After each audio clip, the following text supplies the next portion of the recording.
दोस्तों हमारे चैनल दर्पण ज्ञान सागर में आप सभी का स्वागत है। तो सभी भाइयों को जय श्री राधे जय श्री कृष्णा। तो दोस्तों आज का प्रसंग है कि बुद्धिमान बहू की 3 बातें गांठ में बांध लो, हजारों पीढ़ियों तक अमीर रहोगे।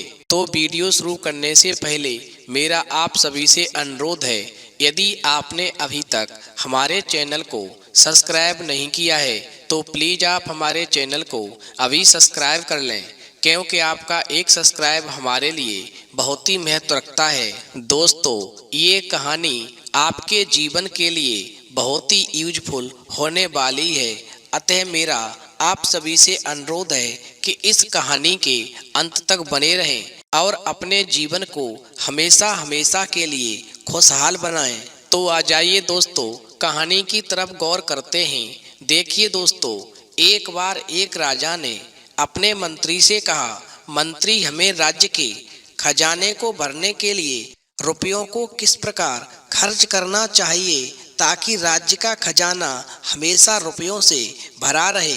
दोस्तों राजा मंत्री से कहने लगा कि हम चाहते हैं कि राज्य में चारों ओर सूचना करवा दो कि जो भी राजा के प्रश्नों का सही उत्तर देगा, राजा उस स्त्री या पुरुष को इतना धन देगा कि सारे जीवन भर उसके पास में धन की कमी नहीं रहेगी।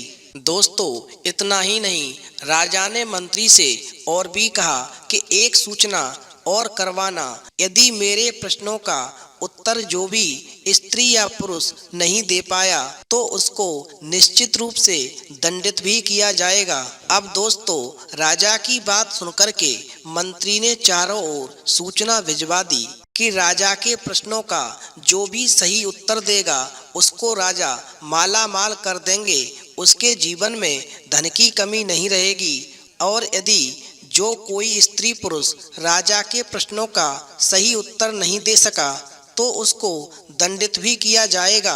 अब दोस्तों सूचना पाकर के राज्य के लोगों ने मन में विचार किया, यदि कहीं राजा के प्रश्नों का सही उत्तर नहीं दे सके तो सबको सजा मिलेगी। और इसी डर की वजह से राज दरबार में राजा के प्रश्नों का उत्तर देने के लिए केवल एक गरीब स्त्री पहुंची। दोस्तों ध्यान रखना, वो स्त्री गरीब भले ही थी लेकिन बहुत ही बुद्धिमान थी। अब दोस्तों राजा ने जब देखा कि मेरे प्रश्नों का उत्तर देने के लिए राज्य से केवल एक गरीब महिला आई है, तो राजा जो था उस गरीब स्त्री से कहने लगा, तुम मेरी बात को ध्यान से सुनो, मैं तुम्हें 300 सोने के सिक्के देता हूँ और तुम्हें इन सभी सोने के सिक्कों को इस प्रकार खर्च करना है कि 100 सिक्के मुझे इसी जीवन में वापस मिले और 100 सिक्के दूसरी दुनिया में मिले जब मैं ये दुनिया छोड़ कर के दूसरी दुनिया में जाऊं, और बाकी के बचे 100 सिक्के तुम्हें इस प्रकार खर्च करने हैं कि वो मुझे ना इस दुनिया में मिले और ना वो मुझे दूसरी दुनिया में मिले। अब तो दोस्तों वो गरीब स्त्री जो थी राजा से 300 सोने के सिक्के लेकर के अपने घर वापस आई और फिर असमंजस की स्थिति में पड़ गई। अब तो दोस्तों उस गरीब स्त्री की रातों की नींद हराम हो गई और मन में सोचने लगी, अब मैं इन 300 सोने के सिक्कों को किस प्रकार से खर्च करूं जो कि राजा के प्रश्नों का सही सही जवाब दे पाऊं, अन्यथा राजा मुझको निश्चित तौर पर दंडित करेगा। अब दोस्तों काफी विचार करने के बाद में उस स्त्री को एक उपाय सूझा और वो स्त्री अपने घर से उठ कर के एक थैले में 300 सोने के सिक्कों को लेकर के एक शहर में घूमने लगी। अब दोस्तों शहर में आने के बाद में उस गरीब स्त्री की नज़र एक अमीर व्यापारी पर पड़ी जो अपने बेटे की शादी का जश्न मना रहा था। अब तो दोस्तों उस गरीब स्त्री ने अपने थैले से सोने के 100 सिक्के निकाले और उस व्यापारी को दे दिए और कहा, राजा की तरफ से तुम्हारे बेटे की शुभकामनाएं और आशीर्वाद के रूप में राजा ने तुमको ये 100 सोने के सिक्के भेंट किए हैं। अब तो दोस्तों ये सुनकर के उस व्यापारी को बड़ा ही गर्व महसूस हुआ कि राजा ने इतना महंगा उपहार हमारे लिए भेजा है। और फिर उस व्यापारी ने उस गरीब स्त्री को बहुत ही सम्मानित किया और कहा कि तुम राजा का दिया हुआ उपहार हम तक पहुंचाने आई हो, इसलिए हम खुश होकर के तुमको रुपयों से भरा हुआ एक थैला देते हैं। जाओ, इन रुपयों से अपने जीवन को खुशहाल जीना। अब दोस्तों, वो गरीब स्त्री जो थी उस व्यापारी से रुपयों से भरा हुआ थैला लेकर के और वहां से आगे बढ़ी तो उसने क्या देखा कि रास्ते में सड़क के किनारे पर कुछ गरीब व्यक्ति पड़े हुए हैं जिनके पास में पेट भरने तक के लिए रुपए नहीं है। अब तो दोस्तों, उस गरीब स्त्री ने फिर थैले में से सोने के 100 सिक्के निकाले और सब गरीब व्यक्तियों के पास में जाकर के उनको बांट दिए। अब दोस्तों, वो गरीब स्त्री जो थी वो जब आगे बढ़ती है तो क्या देखती है कि एक वेश्या एक स्थान पर नृत्य कर रही है। अब दोस्तों, वो गरीब स्त्री उस वेश्या के पास में पहुंच जाती है और अपने थैले से सोने के 100 सिक्के निकाल कर के उसके ऊपर न्यौछावर कर देती है।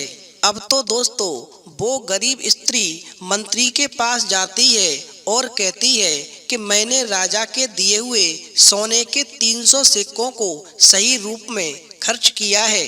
अब दोस्तों, अगले दिन जब सुबह राज दरबार लगता है तो वो गरीब स्त्री उस राज दरबार में पेश होती है तो राजा उस गरीब स्त्री से सारी घटना के बारे में पूछते हैं कि बताओ, तुमने मेरे दिए हुए सोने के 300 सिक्कों को किस प्रकार से खर्च किया। अब तो दोस्तों, राजा की बात सुनकर के उस गरीब स्त्री ने पूरी घटना बताई और कहा, हे राजन, मैंने सोने के 100 सिक्के एक व्यापारी के बेटे की शादी में दिए जो इसी जीवन में व्यवहार के तौर पर आपके पास में वापस आ जाएंगे।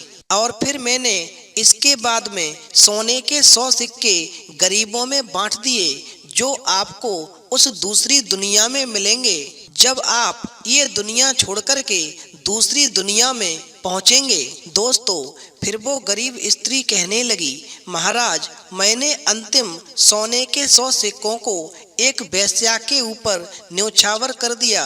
वो आपको ना यहाँ मिलेंगे और ना आपको वहाँ मिलेंगे जब आप दूसरी दुनिया में जाएंगे। फिर दोस्तों, राजा जो था उस गरीब स्त्री की बुद्धिमता से इतना प्रसन्न था कि राजा ने उस गरीब स्त्री को इतना धन दिया कि उसका सारा जीवन खुशहाल हो गया। तो दोस्तों, इस कहानी से ये सीख मिलती है कि नेक कार्य व दान में खर्च किया गया धन ईश्वर के आशीर्वाद में परिवर्तित हो जाता है और उसका फल हमें जरूर मिलता है, जबकि ऐशो आराम या गलत कार्यों में खर्च किया हुआ पैसा कभी भी काम नहीं आता। ना वो इस लोक में काम आता है और ना वो उस लोक में काम आता है। इसलिए दोस्तों, माता लक्ष्मी कहती हैं कि धन को हमेशा सोच समझ के खर्च करना चाहिए। जो भी धन का सदुपयोग करते हैं उनके जीवन में हमेशा ही खुशहाली बनी रहती है और लक्ष्मी मैया की हमेशा उनके ऊपर कृपा बनी रहती है। तो दोस्तों, यदि आपको एक गरीब बुद्धिमान बहू की ये 3 बातें पसंद आई हों तो प्लीज अपने जीवन में अवश्य उतारें और धन को बहुत ही सोच समझ करके खर्च करें और साथ ही हमारे चैनल को सब्सक्राइब अवश्य करें, क्योंकि आपका एक सब्सक्राइब हमारे लिए बहुत ही महत्व रखता है। तो दोस्तों, इस वीडियो में इतना ही। फिर मिलेंगे एक नई वीडियो में नए प्रसंग के साथ। तब तक के लिए जय श्री राधे, जय श्री कृष्णा।